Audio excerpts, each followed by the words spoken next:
Good morning and good afternoon to colleagues from different regions. Welcome to the second global consultation of the UN Network on Migration with stakeholders towards the next round of regional reviews on the Global Compact for Migration.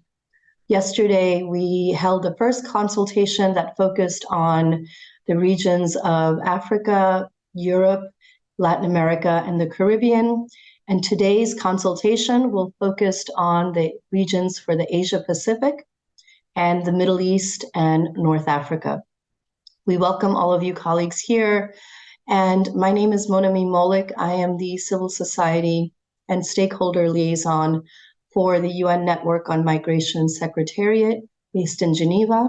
And today we have a full agenda with colleagues joining us from regional UN networks in the Asia-Pacific and in the Middle East and North Africa. What I would like to do is just give us a background before I turn it over to other panelists. In today's agenda, we'll be hearing from first my colleague in the Secretariat, Azra Karim Rajput, who will give an overview of the regional review process globally. Next, we'll hear briefings on regionally specific details and plans that are known thus far from our colleagues in the Asia-Pacific region, who are Sabine Henning from SCAP, who is the Chief of the Sustainable Demographic Transition Section, and Fumza Mankindi, who's the Senior Regional Liaison and Policy Officer with IOM. And after that, we'll hear from the colleagues in the Middle East and North Africa region, from Misato Yuasa, who's the Regional Liaison and Policy Officer with IOM. We'll be closed off with an interactive discussion, which will be the bulk of today's meeting, where you can raise your hand and take the floor to ask questions and make comments. And at the end, we'll hear a summary of the key points shared from Mr. Paul Tacone, who is the Migration Policy Specialist with the International Labour Organization and a member of the UN Network on Migration Executive Committee.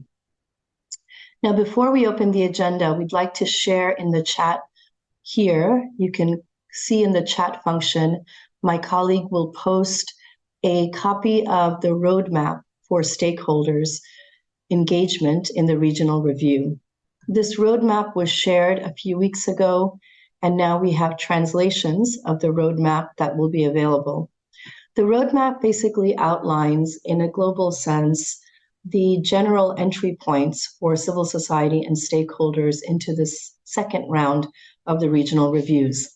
This begins with these global consultations that took place yesterday and today. The next step on the roadmap would be a series of pre-consultations in each of the 5 regions. These pre-consultations would take place for stakeholders, and they would occur at least 12 weeks before each regional review meeting. And the pre-consultations are organized by the regional networks, and they would be a space to start discussing the GCM objectives, the migration priorities in each region, the challenges of implementation, the progress on implementation.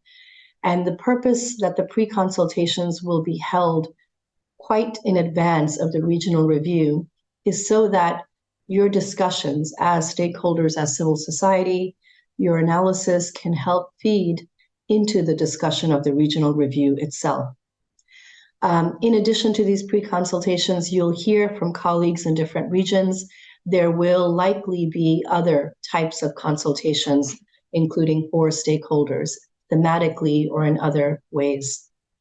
After the pre-consultation series, there would be, of course, the one-day, at least, multi-stakeholder consultation prior to each regional review meeting. Usually this is held one day prior to each review meeting, and this time, as opposed to 4 years ago, these should be in person. And so we'll hear more about some of the specificities of those consultations.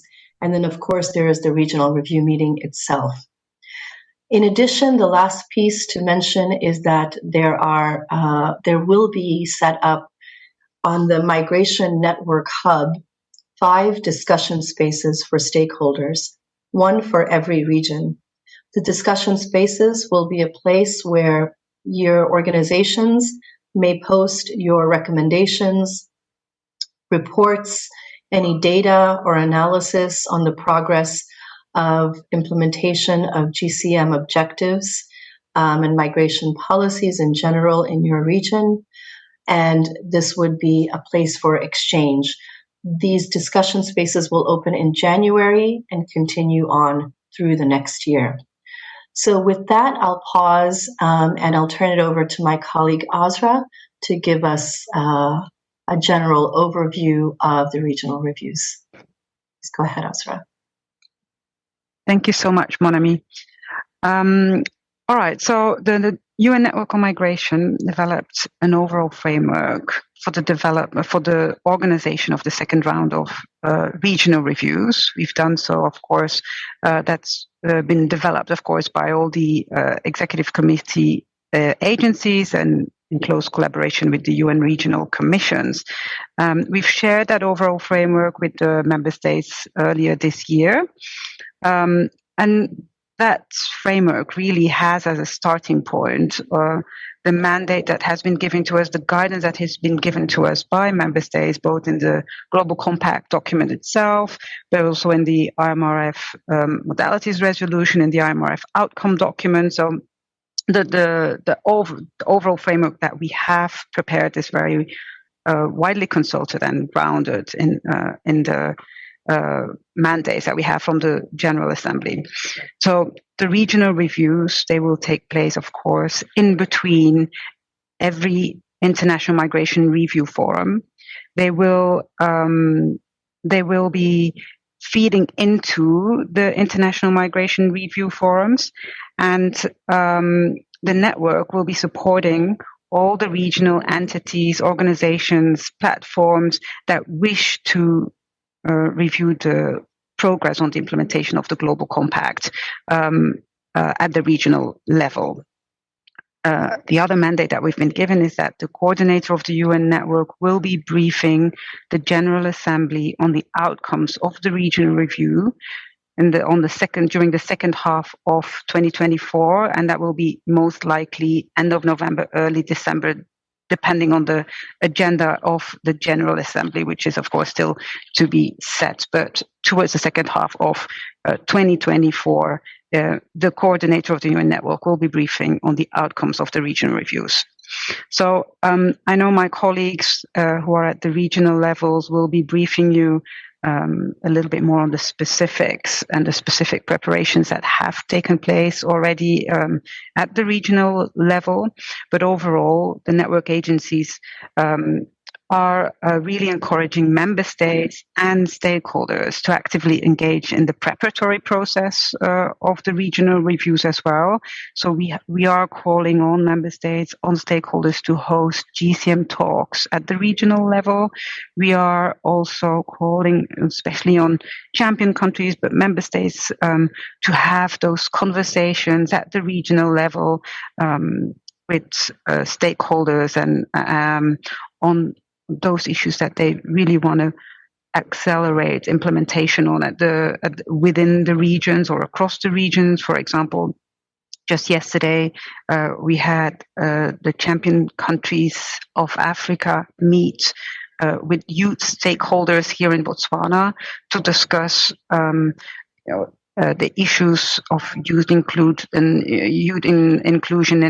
in policy making, the region, so of champion countries. So that was a very informal and fruitful discussions, and we really hope to see a lot more of that in the lead up of the regional reviews. And we're also really calling on stakeholders and member states to use the UN Network on Migration Hub as the network hub as much as possible. Monami already spoke a little bit to that. It's important that we see all good practices submitted there. It's important that we use the regional reviews to up our efforts in doing so. It's important to use those discussion spaces to highlight those issues ahead of the regional reviews that you as stakeholders want to see highlighted. So for us, the regional, and I think the regional reviews are really an opportunity to see and to organize more discussions at the regional level, at the cross-regional level, at the inter-regional level, on collaboration and the implementation of the GCM objectives. So this is an absolute opportunity to strengthen the collaboration through these discussions. So the regional reviews are really that series of discussions that will then culminate in one meeting for each of the UN regions hosted by the UN regional commissions.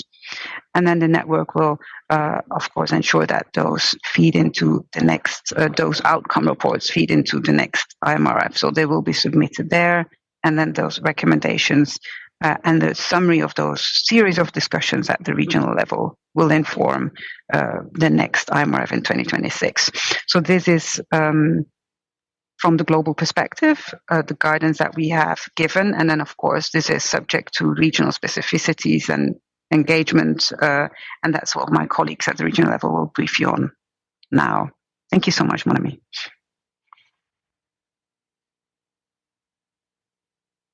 Thank you, Azra. And we'll now turn it over to our colleagues first in the Asia-Pacific region. So I think we'll begin with Sabine, who has a presentation to share, followed by Fumza. Sabine, please go ahead.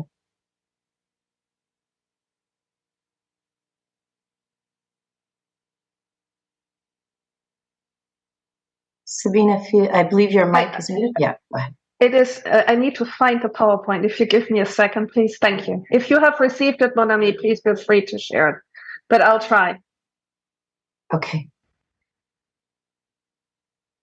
Would you like Fumza to go ahead while you're looking for this, Sabine? No, actually, that wouldn't make sense because I need to go first in order to set the stage. So why don't I? This doesn't work at all. Do you have received it, mon ami, by now? I will take a look again. Yes. Please begin, and I will share the screen. Okay. Thank you so much. Okay. Thank you so much. And good morning, good afternoon, colleagues and friends. Many of you are still probably very familiar with the first regional review of the Global Compact here in Asia Pacific, which we convened in 2021. And we did this ESCAP, providing the intergovernmental platform together with other UN entities of the regional network, which are extremely important and active in this activity. So we're building on that experience and now preparing for the second regional review to be held in Asia Pacific in the first quarter of 2025. Dates for intergovernmental meetings are set in consultation with member states, and also we felt that it was important to have it close to the IMRF so that whatever comes out of our regional review would directly feed into the IMRF in 2026. Okay, thank you, mon ami, for doing this. Okay, so next slide, please. And so the second slide shows actually the partners that are with us on this second regional review, which are primarily the members of the regional UN network, which would be ILO, IOM. You see the list. We have some core members that are very active and take ownership of the process. And then we have observers who are contributing to it. And then we're still looking for others. Last time we had about 14 UN entities who were supporting the first regional review in Asia Pacific. Next slide, please. Now, the few aspects I would like to point out. Number one is the dates for the meeting are, as I said, most likely to be set for the first quarter of 2025. The nature of the meeting will be, it will be an intergovernmental meeting. This is according to our rules and also the mandate we got from the Global Compact. And we will again pursue a whole of government and whole of society approach, meaning bringing in CSOs from the region to be active throughout consultations, but also then actually at the meeting. And of course, we hope with COVID almost gone, that there will be more in-person participation also from CSOs. Just to remind everyone, this is according to the ESCAP region, which is a vast region of 53 member states, 9 associated members. It goes from Fiji, from the Pacific to North and Central Asia. It's a vast region. And so those member states and CSOs representing those regions will be invited to participate. Now, as we're preparing with the UN network, we are holding, starting next year, regular meetings. We had done this last year on a monthly basis, and we hope to, again, do this in 2024, meet regularly, prepare for the regional review process. And of course, we're preparing concept notes, etc. Next slide, please. What we have already done is we, here at ESCAP, we have gone through the outcomes of the IMRF that are relevant. I mean, the pledges that were made at the IMRF that were relevant for our region. We also looked at our outcome document. And I'm trying to do this mapping of the challenges and progress that member states have already identified regarding the implementation of the Global Compact. And we want to build on that to give us a bit more substance in terms of what are the topics, what are the issues that member states would like to focus on, and CSOs in terms of the second regional review. Now, we will again undertake the drafting of the migration report, which is a cornerstone of our review process. It will take about a year, starting early next year. We hope to launch it by the end of the year. And this report will focus most likely on the clusters again, the GCM clusters. And we do this together, of course, with our network colleagues. So this is a big undertaking, and it gives us a substance. It gives us the evidence, in order to build, on, building a very strong evidence-based regional review.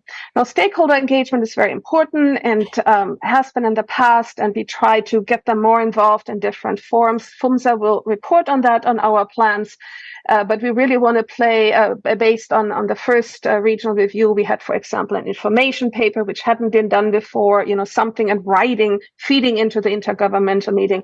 Things like this, again, we're considering, and I think would be very important to have. And of course, we're building on our database. We have a database of a lot of CSOs from the first regional review, and we want to engage with them again on this. So, and it's not only for the intergovernmental meeting, I just want to say it's for the whole process, as we're starting next year. Now, we're already doing a bit now because we have, as you all know, sub-regional forums that are feeding into the HLPF in New York. And depending on our SDGs, there's always an opportunity to focus on migration. In a week from now, with input from some CSOs and governments, we are actually organizing a session on the Southeast Asia Sub-Regional Forum, where we will be discussing SDG 16 as it relates to migration. And of course, some members of the regional network and CSO are participating. The opportunities for this again in 2024, we have to see. But we will clearly try to make the effort to have more sub-regional dialogue. And I think that's something we didn't do for the first regional review, and we think it's important. But of course, we need the input, we need the support to do this. And then, of course, we're always thinking about the champion countries. I know IOM is strong about this, and we really would like to engage them as well. We have to find a way, but this is clearly something of importance to us as well. Next slide, please.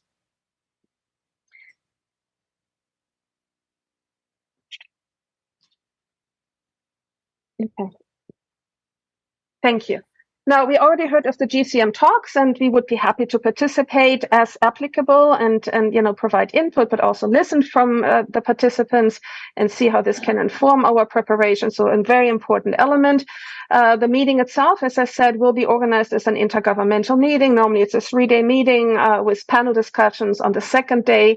There are parliamentary papers that have to be prepared. There's an outcome document or a report we have to see. But, this is an intergovernmental meeting, so it has those elements. We will brief our member states regularly. That's the ACPR. We do that in preparation of these kinds of meetings. And of course, we will, on a separate track, also consult with the CSOs. And then, of course, we hope that we can provide input to the SG reporting, as I understand will be done next year, but also prior to the IMRF. So I think anything that's coming out of the regional review should be really well reflected in the SG reports. What I also would like to point out is that it's very important for our region, based on the previous experience, that we also have more concrete input to the IMRF. I think we can do better. And this is not only from us at the UN entity level, but also from CSO side, from member state side. We really would like, and I think I can speak here from all region commissions, have a stronger influence on the IMRF and how the messages are coming out of the regional review, how they can influence the global discussions. Next slide, please.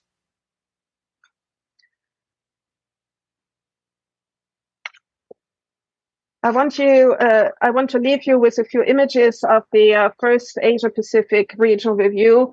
This was still done under COVID. We managed to get a few people in the room. A lot of people were participating virtually, but we hope to build on this and take it forward. Just as a footnote, and I have to say this, in about 2 weeks from now, we're organizing the 7th Asian Pacific Population Conference. Migration is part of it. Member states will be discussing it as well, and CSOs. So I would really, and I know some of the CSOs that are listening today are participating in that review process as well. So I really encourage you to look out for that, and we will try to ensure that there are synergies between that intergovernmental review process and the forthcoming on the GCM. Thank you very much. Thank you very much, Sabine. Very useful and detailed information you've shared. We'll pass it over now to Bumza Mankindi, also from the Asia-Pacific Network. Thank you very much, Monami. I hope I am audible. Okay, thank you so much. And thank you so much to my colleague Sabine for outlining the roadmap for the Asia-Pacific Regional Review process. And I think also just to lament the point that we see this as a process, not just an event, or rather the intergovernmental meeting that will take place in early 25, but a process where we will have different platforms to interact and engage with the stakeholders as we see relevant.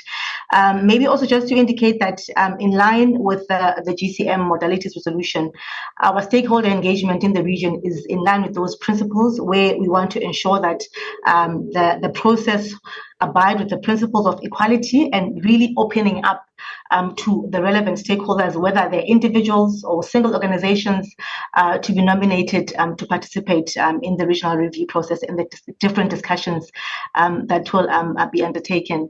We also want to emphasize the point that we would like to also involve stakeholders in the selection process as we develop our programs, as we develop the discussions around the different topics or the thematic streams of the objectives of the GCM in the whole regional review process, as well as ensuring continued diversity and representation of different stakeholders. I think my colleague Azra mentioned earlier on about a youth engagement that she participated in Africa. We would like to do similar in activities within the Asia-Pacific region, and I'll speak on that later.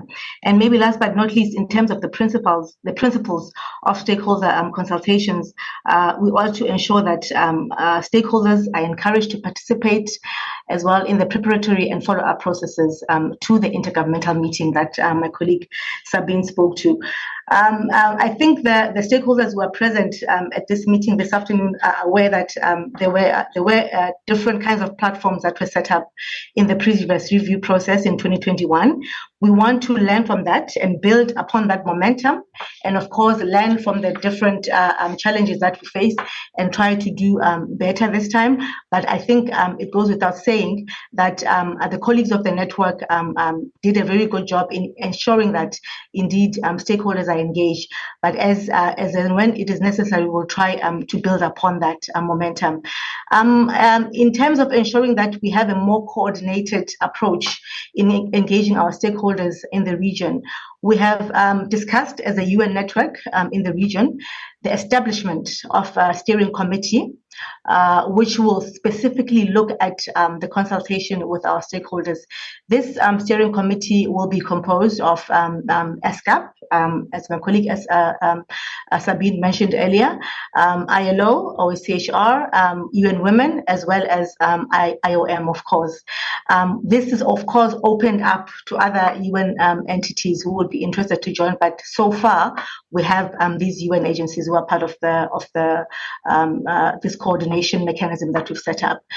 Also, just to indicate that IOM is a coordinator of the regional network on migration in the Pacific. We are maintaining a stakeholder database, which I think my colleague Sabine spoke to earlier on. This database was developed in the previous review process, but what we want to ensure is that it is kept active as possible and alive as possible, so that we don't find ourselves sending invitation messages, or rather trying to engage with stakeholders whose email addresses are no longer working. So we're periodically cleaning it up to ensure that it is updated. And I think Sabine mentioned that it's a very broad stakeholder database from Asia and the Pacific. We have countries in all the regions, ensuring that we have that wider reach of our stakeholders. The next slide.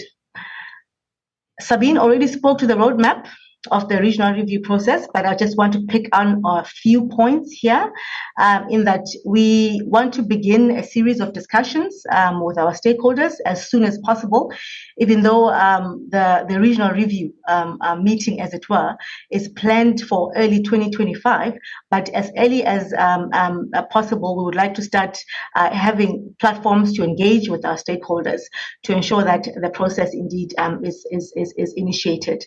The plan is that outcomes or any recommendations or key recommendations that will come from these stakeholder discussions will then be feeding into the intergovernmental roundtables that will hopefully be chaired or rapporteured by the stakeholders themselves. We also plan to hold a summary consultation prior to the actual intergovernmental meeting. And it could be either in a hybrid format, of course, depending on the availability of resources, which we are still looking into. The more resources we're able to garner, the more physical participation we can have in the intergovernmental meeting. We are also suggesting to align the regional review process with the Asia-Pacific Forum for Sustainable Development for 2024, which my colleague from ESCAP also spoke to, as much as it is possible, because as you will be aware, this forum speaks about the Sustainable Development Goals, which the GCM is very strongly rooted into. However, the different forums discuss different goals, or the sustainable goals, as it were. So for this year or next year, as it were, there are a couple of goals which are being discussed, which we are trying to align with the objectives of the GCM. So far, we have been working together with our colleagues in ESCAP and, of course, the UN network as a whole, in preparing for a sub-regional consultation, which will take place on the 6th and 7th in November, which is next week, and looking at a couple of goals. And specifically, we're focusing on goal 16, which in this case for migration will look at issues of trafficking and, of course, digitalization. And the more we can have opportunities to have more sub-regional meetings, I think the better. And I think my colleague Sabine spoke to that in the previous review process, we did not manage to have as many sub-regional meetings as possible. But I think this year we've started with the Southeast Asia meeting, which is happening next week in Bangkok. And we will try as much as it is possible to see how we can feed into other sub-regional meetings that will happen between now and 2025, when we host the regional, the intergovernmental meeting. Next slide, please. Perhaps another point that I'd like to speak to at this point is one on stakeholder engagement and capacity development. What we've done as a UN network so far is trying to enhance the capacities of the UN country teams through capacity development trainings, which some of them include stakeholders, and we would like to ensure that more and more of these capacity development trainings have stakeholders participate. That's why we've had one workshop that took place in Cambodia, which was primarily for the UN country team. And we were supposed to have another one this week in Bangladesh. Unfortunately, it had to be cancelled at short notice. We plan to still conduct this workshop in a few weeks to come. And of course, we would be engaging stakeholders to ensure that we keep with that whole of society approach or principle of the GCM. Again, in this on this slide, I would like to speak to the issue of champion countries, which we're looking at in having these capacity building trainings. But we do not only focus on champion countries, because we also think that it's important that we expand the list to more than just the champion countries, which we have many of in this region. The next slide, please. A very important point, which my colleague earlier, Azra, spoke to about youth engagement, and which we would like to see more of within this region. So far, we have managed to organize a youth consultation as IOM, where we invited young people or young leaders in this continent or in this region to speak about issues of the nexus between climate and human mobility. This was organized on the 29th of September. And it was really also looking at discussions pre-COP28.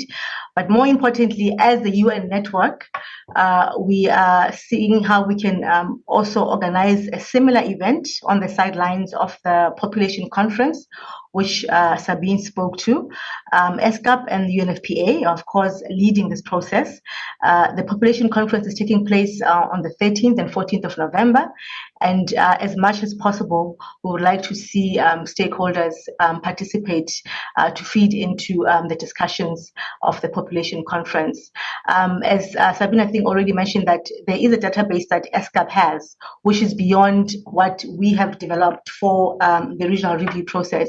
We also dip into that to see which stakeholders can participate in these meetings as they are organized. We agree that there's more events with specific or targeted groups that need to be organized, and one of those groups is the youth. And we will look forward to engaging with the stakeholders who are present here today to see or to hear from you how much better we can do and what more we can do to ensure that indeed we reach those targeted groups to be part of the process moving forward. Thank you. Thank you very much, Fumza. What we'll do now, as we move over to the next region, which is the Middle East and North Africa region, with our next panelist, Ms. Sato, is to also just note some of the questions in the chat. We did this yesterday as well. We'd request that colleagues from the regional networks, if you could maybe in the chat indicate an email address or contact for stakeholders to reach out to each of the specific regional networks with questions or the desire to join your database.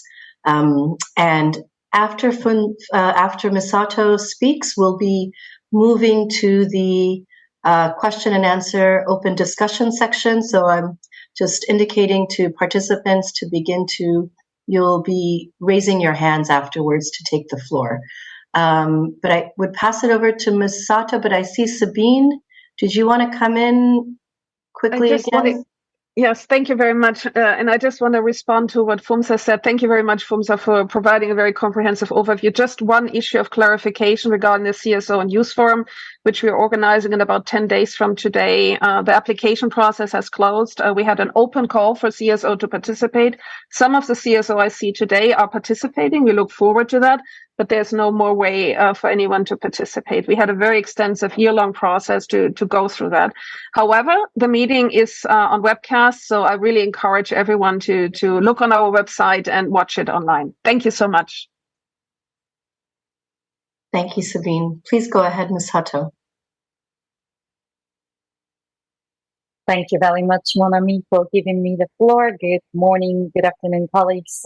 Thanks for having me in this important consultation for the ALAB region, and I'm delighted to speak on behalf of the regional UN network on migration in the ALAB region. We have launched a roadmap for the organization of the regional review process for that region back in July, and now it's made available on the landing page of ALAB Regional Review 2024 on the UN network website. I'm posting right now in the chat here. And this we now have in both in English and Arabic, and we hope to have it soon in French as well. So for your information, it has pretty much all the information I'm going to speak today. So for the Alab region, the exact dates for the regional review conference are not confirmed yet, but it is expected to be held in the second quarter of 2024 between mid-May to mid-June. And I'll be further, we'll be further discussing and deciding this with the members of the regional network, including the UNESCO and IOM, who are the co-secretariat of the regional UN network, as well as the League of Arab States, who is an extremely important partner with whom we jointly organized the first regional review in February 2021. And in order to include the whole of society approach in our region throughout the implementation, follow-up, and review of the GCM in the Arab region, Regional Stakeholder Advisory Group was launched in May 2023 to improve the work of UN network with Arab stakeholders. The advisory group is a small group of regional experts and practitioners from networks or larger groupings of organizations or coalitions from different stakeholder categories in order to help guiding the work of the regional network. And the regional UN network jointly selected the organizations and the networks that have been actively engaged in the implementation, follow-up, and review of the GCM to take part of this new advisory group. The intention is really not to select organizations or individuals with priority access for speaking roles and so on, but more for them to provide strategic insights and guidance to the UN network to help our work and outreach efforts to other stakeholders in the region. And the current membership includes Plus Regional Center for Refugees and Migrants, Solidarity Center, Migrant Forum in Asia, Arab Trade Union Confederation, American University in Cairo's Center for Migration and Refugee Studies, International Federation of Red Cross and Red Crescent Societies, and the United Cities and Local Governments. We will actually share two important email address, and maybe just one for now to avoid confusion. We have two email addresses for the regional UN network, and then also for the GCM regional review. The one that I'm going to share now in the chat is actually for your inquiries. If you do have any messages, questions, requests to related to the regional review process, please do send your message to the email. We just put it in the chat. There will be another email that is a general regional UN network on migration in the Arab regions email that we use mostly for circulation for information. And the reason why we have two email and suggesting to use two separately is that we tend to receive a lot of bounce back and auto replies and so on, so that we'll be able to see your message for inquiries and without overlooking those messages. So Regional UN Network in the Arab region launched its work plan for 2023 and 2024 with 4 regional work streams on climate change, alternatives to detention, bilateral labor agreement, and preparedness for health emergencies. And each has 1 or 2 UN agencies leading up its region-specific work to contribute to the global work. And 2 of them on alternatives to detention and on climate change recently organized the GCM talk, both hybrid in September and October. And the regional work streams are relatively new, and compared to the global work streams, the capacities are relatively limited, and they're voluntary initiatives to up to the leading agency on its planning and execution of activities. They were launched in order to strengthen the alignment of work at the global and regional level, and then also to enhance the interagency effort with more contextualization to the regional priorities and context. And we hope to support the ownership of the regional stakeholder advisory group to organize one GCM talk, if possible, early next year, prior to the regional multi-stakeholder hearings. we consider the regional review as a process to build on towards the main conference, not just the one big meeting. So it is important for all of you to participate in Bali's consultations as building blocks towards the meeting in May or June, including those at the country levels. Currently, there are 17 national UN networks exist in the Alab region out of 22 Alab states. So we have high number of UN network presence on the ground, and each network has compiled a list of stakeholders in country. So if you think you have never heard from your UN networks in your country, or if you're not sure if you have one in your country, please do reach out to us in the email that I just posted in the chat, or also to reach out to your local IOM offices, the coordinator of the UN network. Some are co-chaired with different agencies such as ILO, UNHCR, UNODC, and others. And please do reach out to us so that you are included in case of any thematic or national level stakeholder consultations happening. And we'd be happy to also add you to the regional master list, as Kumsa mentioned, for the Asia region, Asian Pacific region. We do have one for the Alab region, and we continue updating this also based on the information coming from the national UN networks.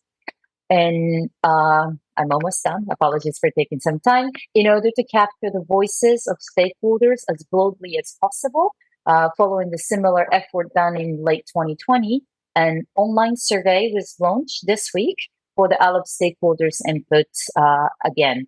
The forms are available in 3 languages, in English, French, and Arabic. And apologies that there was some issue with the link that was contained in the initial email. We'll send it again today. And let me just also post it here. So here is the link. So for those who are now participating in this call, you can click the link and go straight to the survey as well. The deadline is 30th of November, so you have 1 month to fill out this relatively extensive survey. And we welcome as many stakeholders in the Alab region to participate so that the voices are heard, and we will release a summary report ahead of the regional review meeting. And since early this year, we have been seeking funding for the organization of the regional review in a hybrid manner for the first time. Last time was fully online. But we still don't know how many people can physically participate, and we'll keep making an effort to mobilize resources to bring as many people in person as possible, pending obviously capacity, physical capacity of the venue. But to put in perspective, there were over 200 online participants in the one-day stakeholder hearings in 2021. And approximately 25 people spoke within a one-day event. And for the 2-day review conference, over 600 people participated online, and 18 governments as well as 40 plus stakeholders and UN agencies spoke during those 2 days. So in the end, we always have to make a decision whether to give 2 minutes for 40 people or 4 minutes to 20 people. And then also when people are given certain time, they always try to speak a little longer. So considering the limited physical and time that can be realistically allocated for all our intervention, we really encourage all of you to seek also participate in the preparatory processes, either online, in person, hybrid, thematic, in country, regional. We'll keep you updated through those emails that we mentioned. You will receive emails from the regional UN network on migration on various events, upcoming consultation. I'll stop here now to hear more from you, and happy to also take any questions. Thank you.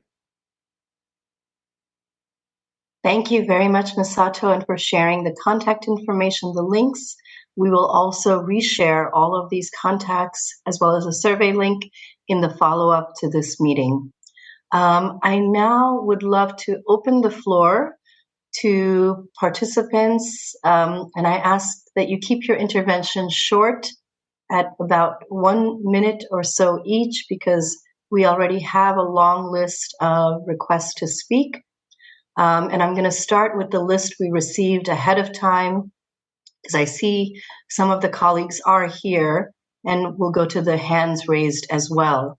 But if we can please hear from, I see have joined us and already requested to speak early on, is Asma Naeri from the International Detention Coalition, and Irem Arf from the International Trade Union Confederation, Ray Assis from the Asia-Pacific Migrant Center.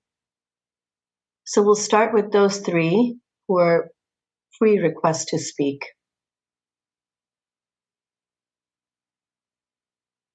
Asma, go ahead. Hello, thank you so much, Monami. Thank you so much, Musatwan, for the all the presentations today. I just wanted to ask, in fact, I have this comment about the work of community-led organizations and refugee-led organizations, specifically on the RTDs and alternatives to detentions in North Africa and in the MENA region. And one of the points is how to make their work visible in the GCM and in the regional reviews specifically. So I was wondering if you have a specific plan to reach to these small refugee-led initiatives in the MENA region. And thank you. Thank you, Asma. After we take about 5 comments, questions, we'll turn it back to the panelists. So Misato, Sabine, and Fumza, you can respond to any of the questions raised. We'll go next to Irem. Yes, I believe that's me. Thank you very much, Monami. I won't take too much time because I see also colleagues from trade unions from the regions, which I hope they will take the floor. I see hands raised already. But just to mention an issue also that was raised yesterday's meeting, it is very important that trade unions are involved in the GCM reviews and the implementation of the Global Compact. I am from the International Trade Union Confederation, which brings together over 360 confederations, national confederations of unions, who are doing a lot of work with migrant workers to protect their rights. So we hope also at national level, at national networks, they would be invited to relevant meetings and are informed of the events that will be held in advance of the reviews. That would be my input, but looking forward to hear actually the colleagues from the regions. Thank you very much. Thank you, Irem. Turn it over to Ray Assis. Thank you, Monami. Thank you for all the presentations. I actually echo also the concerns and the requests from the two previous women interveners. We are also, APMM, Asia Pacific Mission for Migrants, continues to advocate for meaningful participation of migrants and refugees. And we do hope that, as what has been started in the regional review in Asia Pacific, as well as in the International Migration Review Forum, that we continue to open spaces for migrant organizations and migrant-led organizations, membership-based organizations to join the process. I'm very happy to hear about the country initiatives, and I do hope that migrant organizations, both not only in Asia Pacific but also in the MENA region, in the Arab states, that migrant organizations be invited to participate, contribute to the conversation, because as they are also experts on the issue of migration, regardless of the status, usually many of them are not registered at the national level. They don't have any legal registrations, but I think this would hopefully there will be safe and brave spaces for migrant organizations and migrant leaders to participate in the lead up and to the actual regional reviews. Thank you very much. Thank you very much, Ray. We'll take 2 more and then we'll turn it back to the panelists. And I see from the previous speaking requests, if I can request Ellen Sana, followed by Fish Ip. Ellen, please go ahead. Yeah, thank you, Monami, and greetings to everyone. I just would like to welcome this starting the process early for this regional review process. That's first one. Second is also the fact that there are several platforms and avenues open, especially to civil society, the one that you posted, informing us of the roadmap and where we can organize events and where the network can render support. I think these are all good avenues for us, whether we are operating at the local or the regional, so that, we do not have to just wait for the 2025 regional review process itself. But the various processes and activities in the lead up to the 2025 will be very, very good starting point to get good handles on the level or status of implementation of the GCM. So that's it. Thank you. Thank you, Ellen. Fish Ip, please go ahead, and then we'll go back to the panelists. Hello, good day, everybody. This is Fish Ip from the International Domestic Workers Federation. We have migrant domestic workers organized in the destination, and our affiliates in the countries of origin have been also engaging in the dialogues with governments and stakeholders on the to make sure the rights of the migrant workers. But we have seen there have been more threatening of the freedom of association, although many migrant workers are not allowed to be registering unions, for example, but we do successfully organize migrant domestic workers into groups. Like today, Ampo and Perdimic, our two Malaysian affiliates, were given an appreciation ceremony by the Ministry of the Social Protection in Malaysia. But then we do have also migrant domestic workers threatened, and I want to call for a high attention to all these situations faced by the migrant domestic workers, migrant workers group, migrants-led groups, and especially to aware of the governments on the existing international conventions on migration. Thank you, everybody. Thank you very much, Fish, for raising this important point as well, and domestic workers in particular. I turn it back now to our panelists. Sabine, Fumza, and Misato, if you can please come in. There was a couple of questions raised, I think, that could be relevant for each of you. Who would like to get started? Misato, go ahead, please.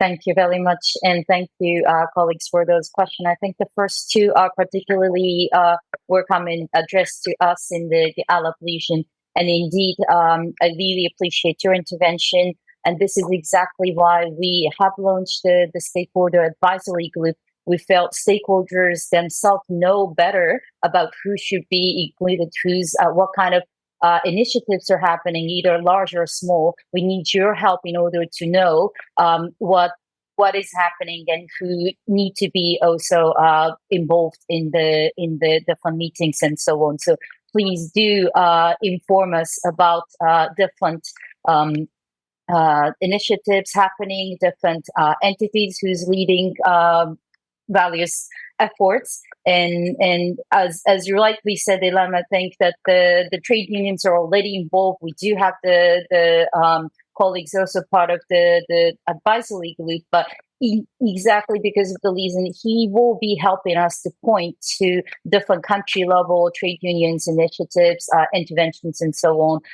It is, as I mentioned, it's not that the advisory group will be the one who's doing the talking, but who will help us identifying the participants who will be helping us to identifying the values voices out of the 12 plus stakeholder categories. So I'll stop here, but thank you very much. Thank you, Misato. Sabine or Fumza, would you like to come in? I don't know. Fumza, you want to go first? Sabine? Okay. I can go first. Thank you, Sabine. Thank you very much to the colleagues for these very, very pertinent interventions to begin with, because some of them are not necessarily questions, but really just having us to think through how to make sure that this regional review indeed becomes very engaged and a meaningful participation. I think, as a colleague from APMM said, that we would like to see meaningful participation from migrant-led organizations. And I think when I was making my presentation, I intentionally went through the principles of stakeholder consultation. I think one of the first points spoke to the principle of equality and being open to individuals and single organizations. So just because colleagues are not part of necessarily of associations or organizations does not mean that they're going to be excluded from these discussions. So it's very important to ensure that we even have migrants themselves, because they are a category of stakeholders when we speak about stakeholder engagement. So thank you for that intervention, the colleague from APMM. And then maybe speaking to the issue of the involvement of trade unions, I think our database does indeed have a lot of trade union organizations, but we would really appreciate it to be strengthened where you think it's failing.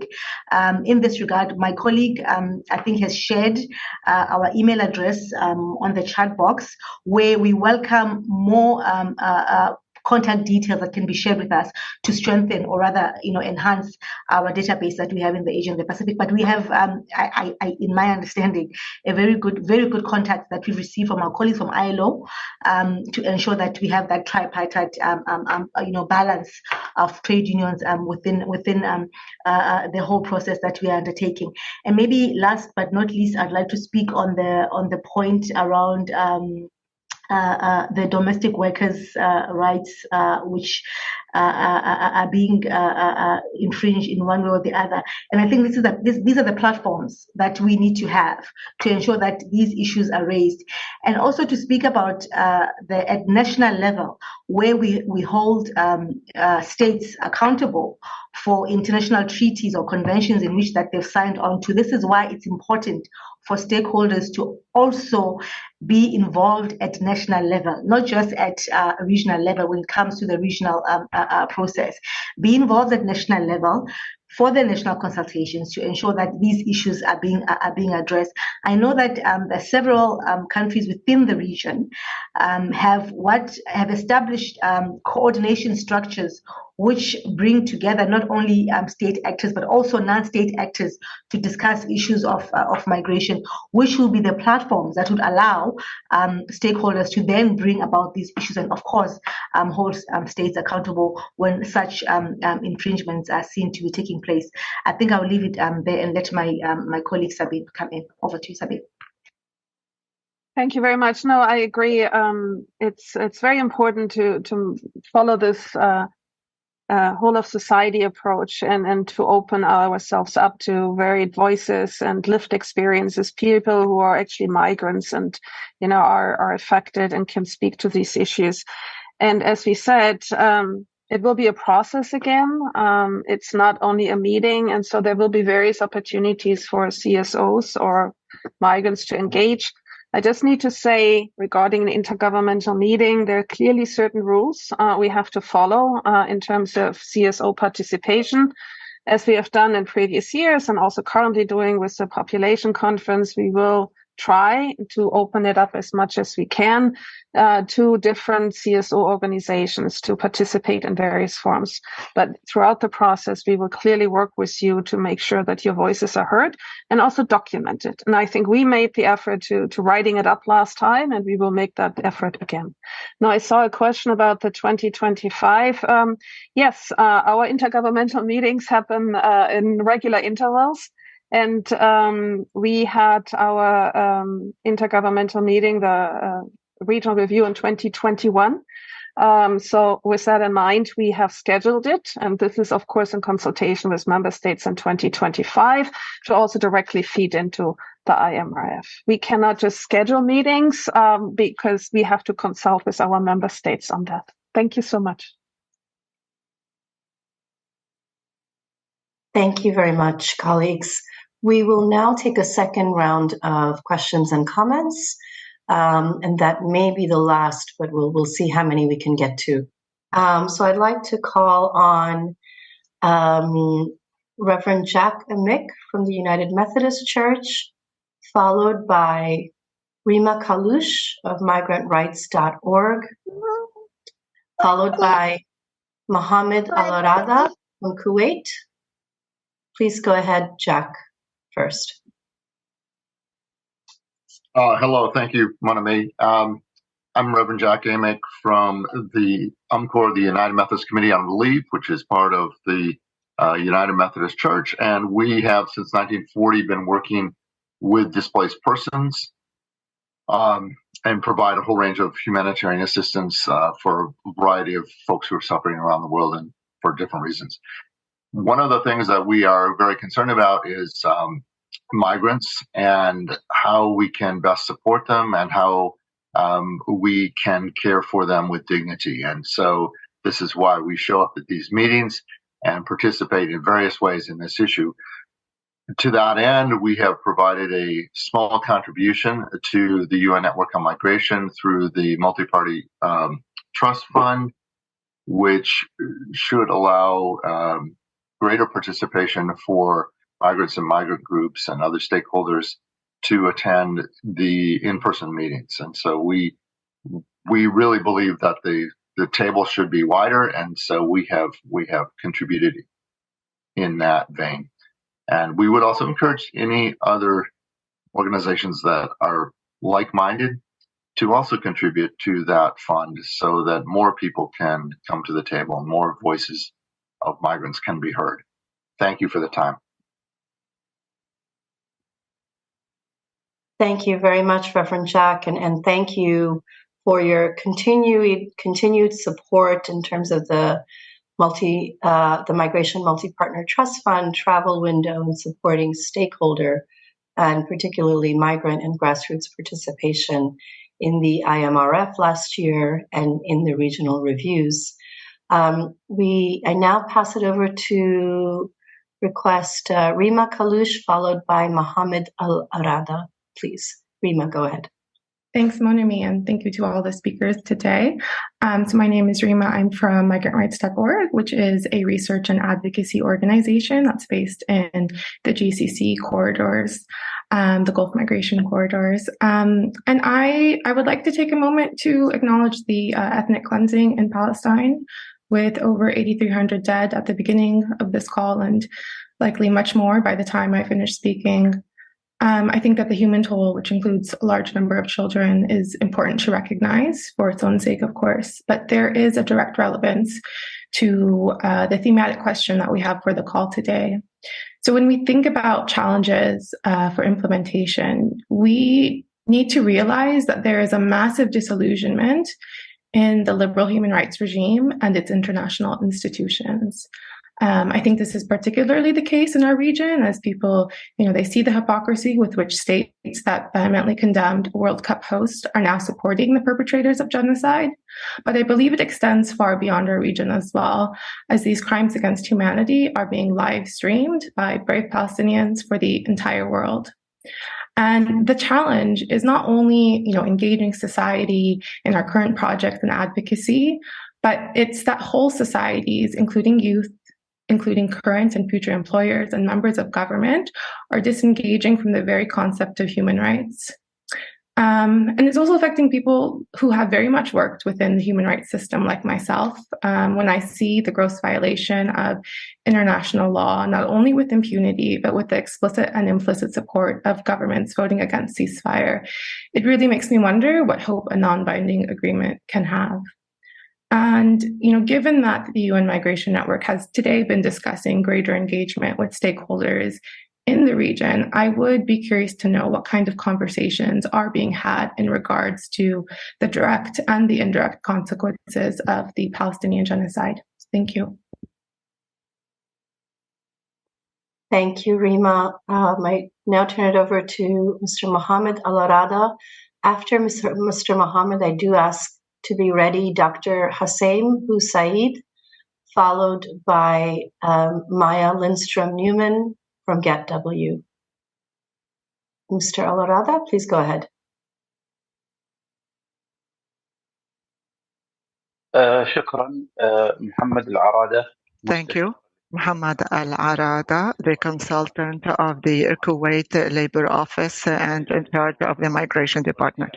I would like to first say that may God be with the people and the workers of Palestine.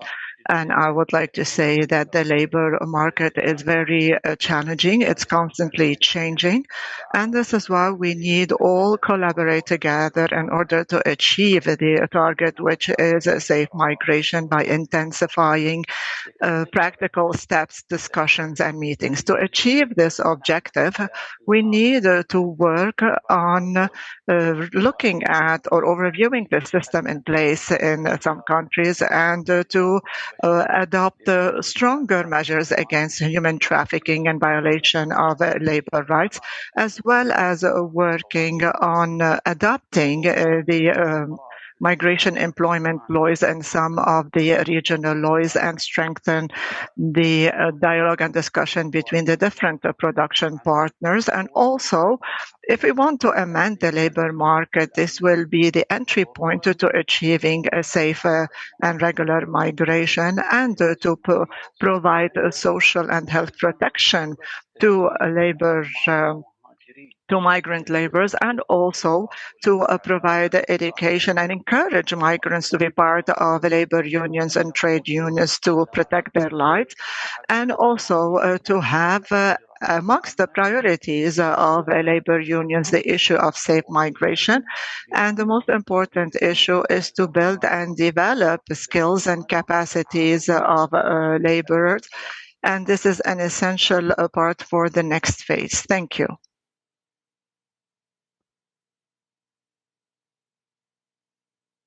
Thank you, Mr. Al-Arada. I would now pass it over to Dr. Hussain, followed by Maya Lindstrom-Newman. Yes, hello everybody. Thank you for the floor again. And I'd like to start by emphasizing what I said yesterday about our engagement at International Rights Council, and as well as my other position as advisor to the Minister of Discipline, Lebanon, to use both to emphasize the good pathway of the migration issues. And as one of the panelists said today, that we need to have a vast participation of even the civil society. And what I'm trying to do is to combine between the civil society that I do represent at the United Nations of Geneva and my post with the ministry of this place, which is the main concern of the migration in Lebanon, and as it is the filtration of most of these who are trying to migrate to Europe and different places from Lebanon. And this is why we would like to be well placed during the upcoming regional sessions, because we do have a full package on how we can treat this dilemma that is going on today in the region, and where we can have this dual view from the international community laws that we do have a vast vision on it through our work at the UNOG, and also combining it with the local government aspects that also is creating some problems. So having this two vision and also putting it into our main program that we have furnished to the ministry and to the government to boost this matter into the proper way according to the international law. So this is one of the main issues that we hope that we can be of great help during these sessions that will be held later on. And because also, the political issue in the region is very difficult and very complicated today. And this is why we are trying to avoid a lot of conflict between the international communities and the local governments, because most of them are in lack maybe of some update issues at the international level. And we hope that we will be of a help during our presence in these sessions. Thank you very much. Thank you very much, Dr. Hossein. I'll pause now to turn it back to the panelists if there are any brief responses. We do have a number of other hands. I'd like to be able to call on a few more before we go to the closing section. But Misato, Fumza, or Sabine, would you like to come in at all, or should we take a few more comments?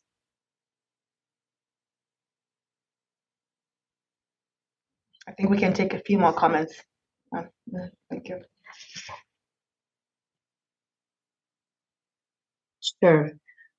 So if we could now please go to Maya Lindstrom, followed by Chandan Kumar De, followed by Salama Korekonde. Maya, please go ahead. Thank you. My name is Maya, and I am with the Global Alliance Against Trafficking Women, which is a global network of organizations that promote the rights of migrant women. And we have a large membership base in the Asia-Pacific region. I wanted to start by thanking Rima for her comments. It's really important to acknowledge that we can't have a conversation about human rights right now without acknowledging the atrocities that are being committed against the Palestinian people.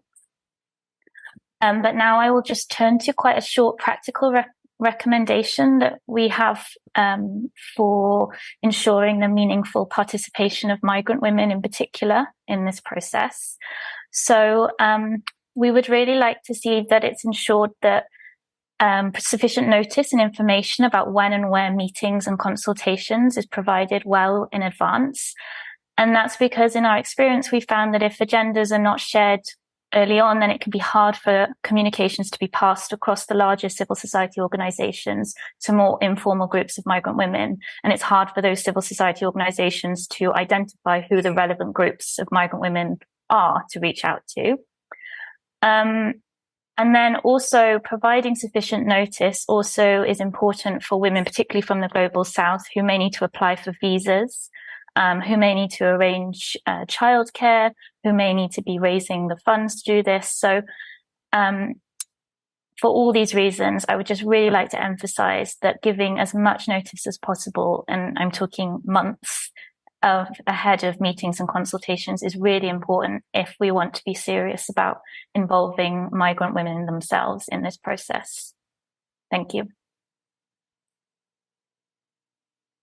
Thank you very much, Maya. If we can now proceed to Salama Korekonde, followed by Chandan Kumar De.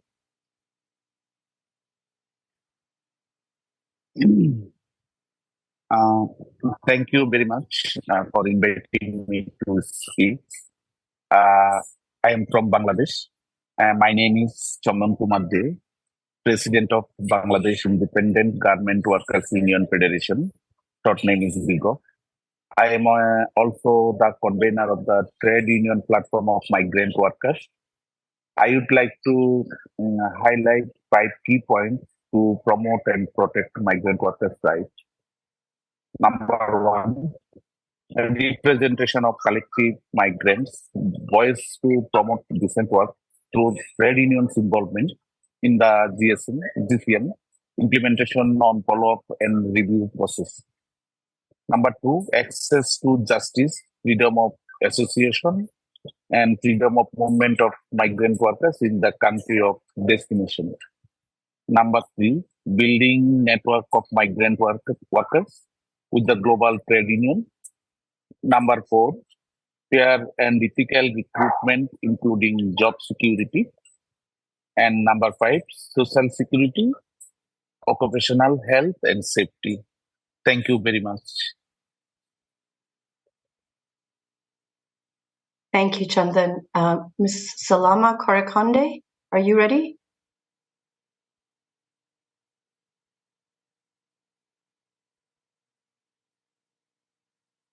Salama Korekonde? Allô? Yes, go ahead, please. Alors, merci beaucoup pour les débats très enrichissants. Thank you very much for these very interesting debates. I think some actors, some players are not involved enough in the talks. I don't feel these IDH groups are part of the negotiation, so I would like the INDH to be more involved. Thank you.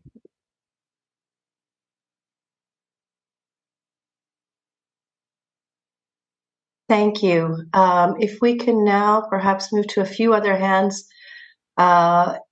Alisa Juliana from the APWLD, followed by Mohammed Almaita. Go ahead, Alisa. Yes, thank you for the opportunity. Actually, I already put my comments and also question in the chat box, but I would like to share it here.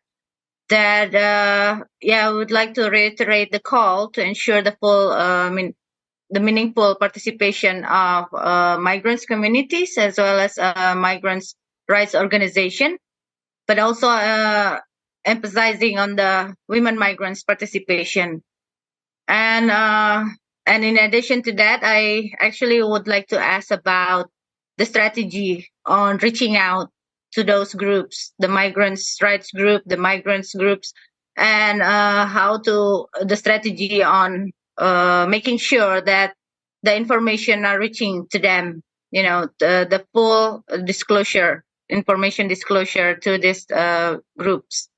If we can have that kind of information, includes on how if there's any active measures that can bridge the digital divide as well as the to overcome the language barriers that faced by the migrants, in particularly women migrants. Thank you.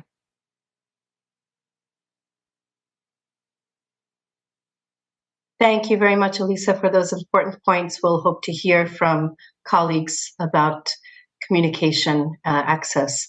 Mr. Mohammed Almaita, please go ahead.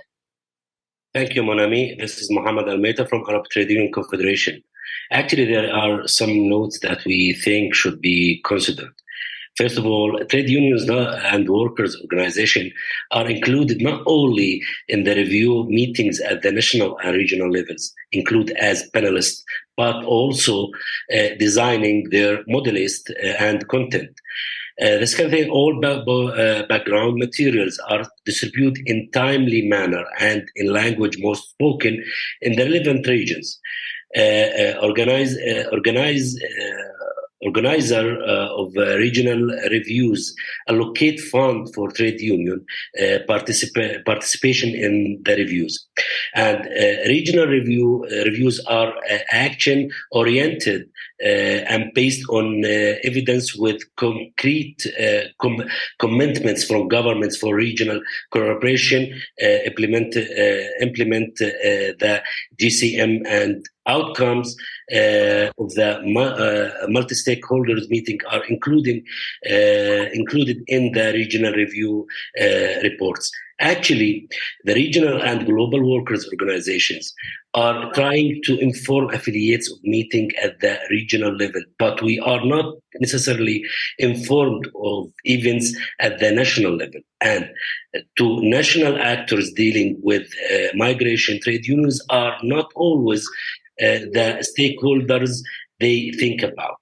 Therefore, please remind national counterparts to inform trade unions at the national level and include them in events and meetings. Thank you.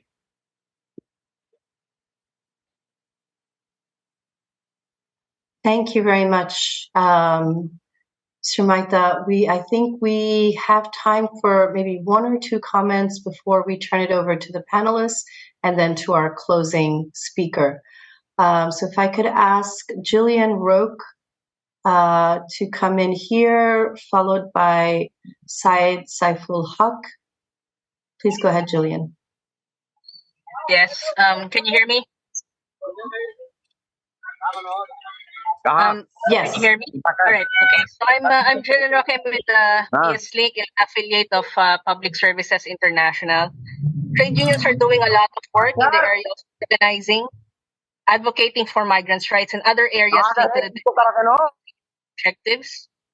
I'd like to echo the earlier comments made by my other fellow colleagues from the trade union movement here about ensuring the participation of unions in the process. Unfortunately, the general feedback that we are getting from unions in the Philippines and other Asian countries is that they are getting sidelined. We would like to see more active, deliberate, effective efforts to reach out not just to the regional formations of unions, but also to trade unions at the national or country level. And lastly, the speakers really spoke very fast during this meeting, and I understand it's because we have a very limited time. So please share with us the copies of the presentations and also the highlights of this meeting. Thank you. Absolutely. We will do that in the follow-up, Jillian. Saeed, please go ahead. Thank you. Thank you, Monami, for giving me the floor. My name is Saiful. I'm from Bangladesh. My organization is Welfare Association for the Rights of Bangladeshi Immigrants. It's a migrants association, migrants workers organizations in Bangladesh, working for a long time in this field. This is, I would like to mention here that there is a very challenging time because there is so many things are happening because of the conflict in the, in the Middle East, which is very alarming for migrant workers from Bangladesh. Most of Bangladeshi migrant workers working in the Gulf region. If it goes beyond this where, that would be another problem. Because already we had a pandemic and a lot of people returned from different countries, like more than 600,000. And with the leadership of IOM, we are, implementing a project of return and education project in Bangladesh. We are also very closely working with IOM for this GCM, for the next review meetings and other things. We are also part of the previous review meetings and also IMRF. So we know that we need a lot of stakeholders to be part of that, which comes from the comments from other colleagues here, like trade unions, domestic workers, and migrant workers as well. But I would like to mention here that there is a necessity for the whole governance of this migration, areas. So we need to bring more stakeholders here. Like we are organizing the parliamentarians, and we had a parliamentarian caucus, and we need to raise their voice also in this platform. We want to bring them here also. As a member of MFA, like I am a member of Migrant Forum Asia, we are also part of organizing the GFMD. It is in corner, and it is also very supplementary with the GCM objectives and other things. So altogether, we want that these networks also be involved, like MFA Migrant Forum Asia, also national level network like BCSM, Bangladesh Civil Society Migrants, and also the trade union platforms. A lot of things are happening here. Also with the leadership of IOM, there is a two working group is working here on implementing GCM as a Bangladesh is a champion country, doing a lot of things. We had a roadmaps, and we would like to contribute all these things. And because we just due to some unavailable circumstances, our some of the consultations are changed of the date, but we'll do that within very short time, which IOM is going to organize. But my major point is to bring all the stakeholders, like parliamentarians, like mayorals. This is a mayoral mechanism in the GFMD, so we need to know that whether in the Asia Pacific, this review process or in the GCM process, whether this stakeholder would be invited or not. That is actually my question. Thank you very much.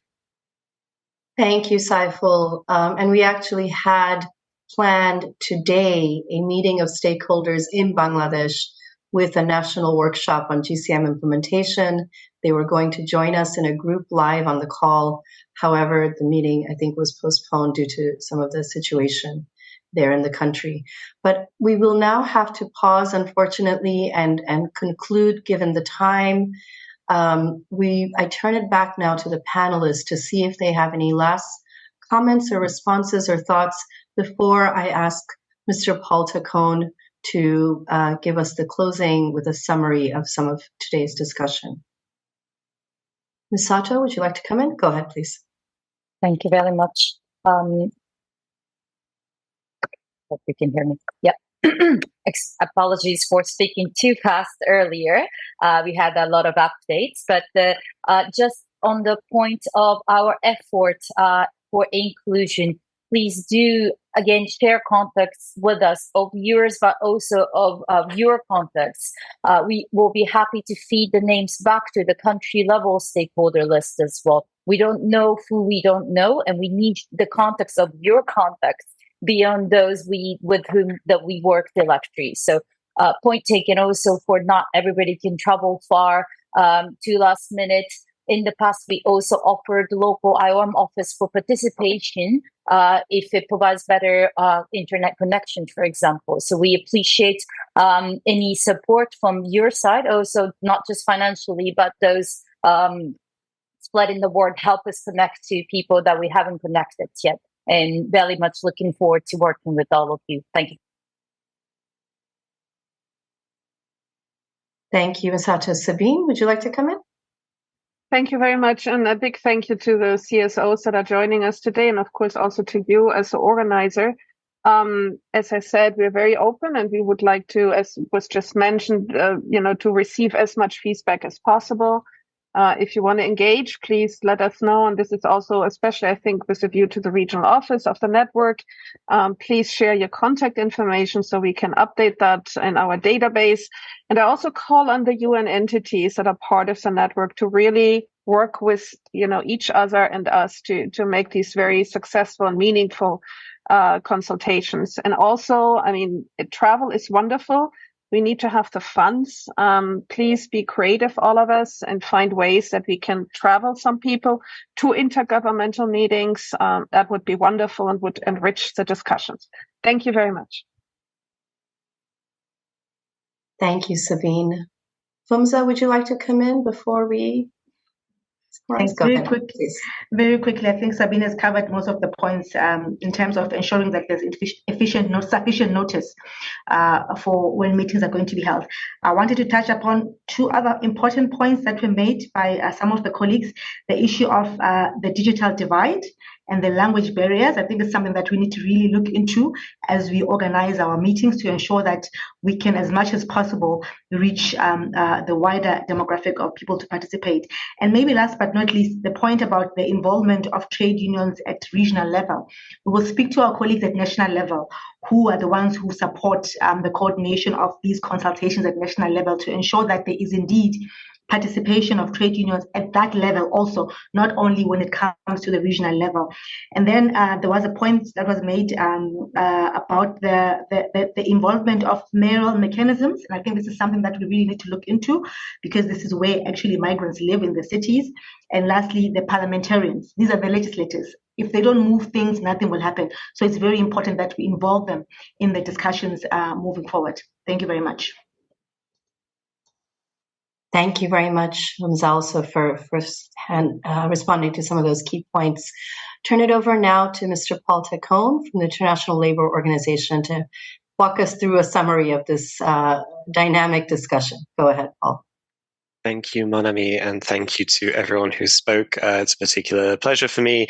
I think this not only reflects the importance of the whole of society guiding principle of the GCM, but as someone who previously worked both in ESQUA and in ESCAP, I'm very happy to see the continued engagements of these organizations on this important topic, and very happy also to see old friends. So it's been really interesting to hear what's happening. And I think the key word that has come out here is really that of inclusiveness, whether that be in terms of language, accessibility, ability to actually access the venue, very important logistical issues that were raised in terms of making sure that people can arrange their lives so that they can participate in this discussion and talk about the real issues that they face in their lives. I think there's a lot for us to reflect on, how we link up the different levels of the review, from the local to the national to the regional and ultimately to the global. So making sure that this issue, which, we know that the regional level of migration is where actually a lot of it is happening within regions or between regions, and most of the cooperation that is taking place is happening at that regional level. So making sure that action, these specificities are being transmitted up to the global level is really, really critical. And obviously understanding that the issues faced in the different regions are quite specific, and the context that we're facing is very difficult in many cases. In this regard, I also want to maybe highlight again the point that was mentioned was, of course, of making sure this is inclusive of all stakeholders. Obviously, coming from ILO, we very much understand the importance of involving trade unions and the employers as our tripartite constituents. But of course, the GCM has a whole long list of stakeholders, as was mentioned, parliamentarians, mayors, national human rights institutions as well as many, many others. So obviously making sure that those these processes are as inclusive as possible is really important. But I do hear from the regions that there is a strong commitment to exploring ways to making sure that this happens. I think both the colleagues from the Arab states and the Asia Pacific region have outlined very serious, very detailed plans to engage stakeholders. Of course, there may be areas for improvement, and I think there's openness to dialogue to see how that can be done. But I think it's very encouraging for the future. As a last point, I just also, and coming back to this point about inclusiveness, I would also like to thank again the United Methodist Committee on Relief for their generous donation to the MPTF travel window to really help make sure that there are ways to increase civil society stakeholder participation in these regional reviews. I think that's really important, and repeat his call also to others to consider how they may support this. So I don't want to take too much time. I'll leave it there, but thank you very much for this discussion, and looking forward to staying involved in these processes and to seeing them through to their outcomes, and then seeing how they feed into that global review in 2026. Thank you, colleagues. Thank you very much, Paul, and thank you to all colleagues who joined. We were joined online today, I think, by over 146 participants from across these two very large regions, and heard very important recommendations. What we will do now is take note of all of the comments, questions, including those in the chat, and we'll follow up with both a summary of this call as well as a recording, as well as contact information for each of the regional networks, so you can continue to build the relationships and be part of the different contact lists as needed. We also look forward to seeing some of you during, this was mentioned, the upcoming GFMD, which will take place in Geneva, followed by the annual meeting for the UN Network on Migration and the UN Migration Week. So we look forward to seeing you and staying very much in touch. Thank you very much. Have a good day, good afternoon, and good evening. Thank you. Thank you, Manami. Bye-bye. Thank you very much. Thank Have you a very good day. much. Bye. Thank you. Bye.